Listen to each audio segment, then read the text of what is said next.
코로나19 예방접종은 오늘 0시 기준으로 1차 접종은 4,176만 명, 인구 대비 81.3%이고 2차 접종 완료는 3,974만 명, 접종률 77.4%를 보이고 있습니다. 추가 접종은 현재까지 총 73만 4천 명이 접종하셨습니다. 60세 이상 고령층 및 고위험군이 27만 7천 명, 얀센 백신 접종자 21만 9천 명, 면역 저하자 16만 2천 명 등이 추가 접종을 마쳤습니다.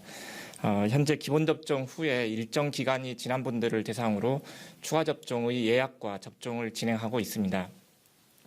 우리나라는 그동안 높은 접종률에 힘입어서 코로나19 백신으로 인한 중증 사망 예방 효과가 90% 이상으로 높게 유지되고 있습니다. 그러나 전파력이 높은 델타 변이가 우세종이 된 지난 7월 이후부터 중증 환자 및 사망자가 모두 증가하고 있는 추세이고 단계적인 일상회복으로 전환한 이후에 확진자가 계속 증가할 가능성이 높습니다. 또한 확진자 중에 상반기에 접종한 60세 이상의 고령층의 비중이 늘어나는 추세에 있고 최근에는 요양병원, 요양시설 등 감염 취약시설을 중심으로 집단 발생도 늘고 있습니다. 예방접종을 통한 중증 사망 예방 효과가 높게 유지되고 있다 하더라도 델타 변이의 확산, 접종 효과의 감소, 그리고 집단 발생의 증가나 단계적 일상 회복에 따른 방역 수칙의 완화 등의 영향으로 확진자가 증가할 경우에는 고위험군의 중증 사망 위험도 따라서 커질 수밖에 없습니다. 현재 고령층을 포함한 고위험군을 대상으로 하는 추가 접종이 지난달부터 진행 중에 있습니다. 요양병원, 요양시설, 병원급 이상 의료기관 등에서는 기관 단위로 접종이 진행 중에 있고 2차 접종 후 5개월 후부터 조기에 접종할 수 있도록 하고 있습니다. 지난 4월부터 화이자 백신으로 접종한 75세 이상 어르신을 포함하여 50세 이상 연령층은 개별적으로 코로나19 사전 예약 누리집에서 예약을 하시고 2차 접종 6개월 후부터 추가 접종을 받도록 하고 있습니다. 얀센 백신으로 접종하신 분들도 접종 후 2개월이 지났다면 코로나19 사전 예약 사이트 등을 통해서 예약을 하시고 추가 접종을 받으시기 바랍니다.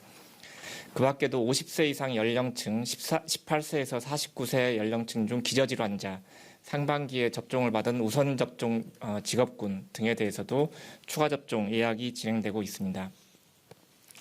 사전 예약 대상이신 분들께서는 추가 접종이 가능한 날로부터 3주 전에 개별적으로 문자를 보내서 예약 및 접종 일정을 안내해 드리고 있습니다. 예약은 1차, 2차 접종과 동일하게 코로나19 예방접종 사전 예약 누리집을 통해서 할 수 있고 스스로 예약이 어려운 고령층 등은 대리 예약이나 전화 예약, 그리고 읍면동 주민센터 문의 등을 통한 예약도 가능합니다. 추가 접종 대상에 해당하시는 분들은 일정에 맞추어 예약과 접종을 받아주시고 특히 고령층이나 기저질환자, 집단시설 종사자 등 고위험군은 일정에 따라 추가 접종을 꼭 받아주시기 바랍니다. 내일부터는 추가 접종 대상자가 네이버 카카오톡의 자녀 백신 당일 예약 서비스를 이용해서 추가 접종을 받으실 수 있게 됩니다. 코로나19 예방접종 시스템과 네이버나 카카오톡의 자녀 백신 당일 예약 서비스 간 기능 개선을 통해 추가 접종 대상자도 자녀 백신 예약이 가능하도록 하였습니다. 예약 방법은 기존의 1, 2차 기본 접종과 동일하며 추가 접종 대상이 되신 분만 자녀 백신 예약이 가능합니다.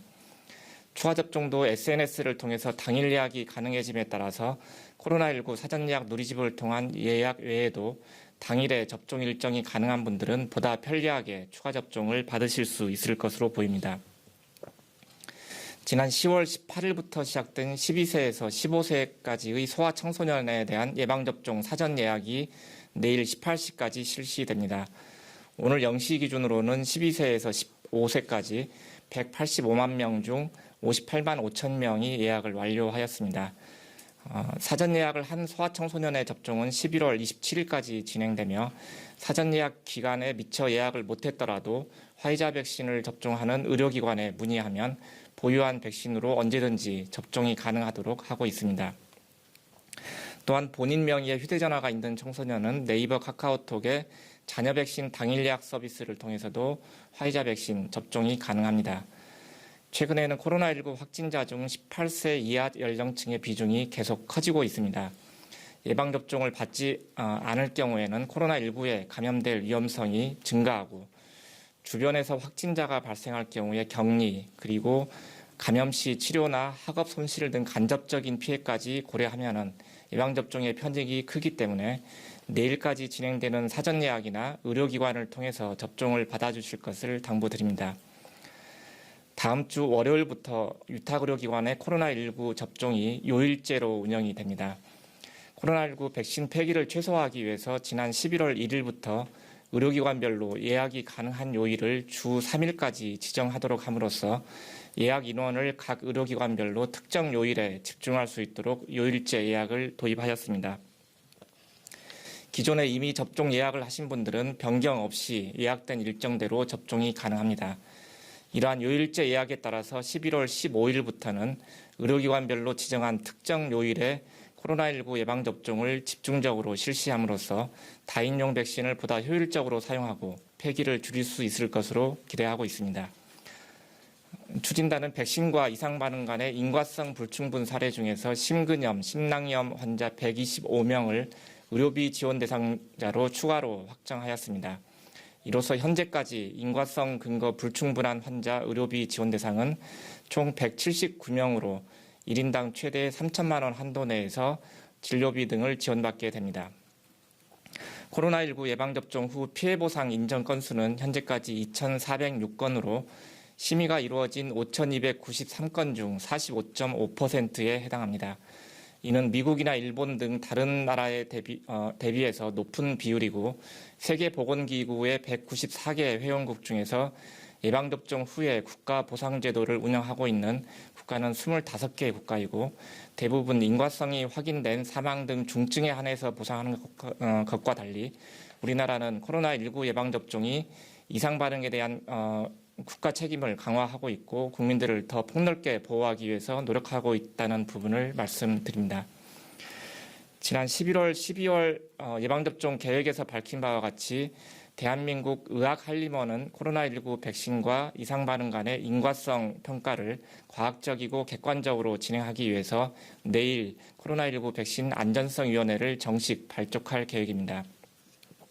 WHO나 EMA와 같은 국제기구와 국내외 학회 등과의 협력을 통해서 국내 이상반응 자료를 분석하고 보다 신속하고 투명하게 그 결과를 제공해서 접종에 대한 불안을 해소하기 위해서 노력하겠습니다. 코로나19로부터 일상회복으로 가는 가장 빠르고 안전한 길은 예방접종입니다. 아직까지 예방접종을 받지 않으신 미접종자의 참여 그리고 추가접종 대상이 되신 분들은 반드시 추가접종까지 완료해 주실 것을 거듭 요청드립니다. 감사합니다.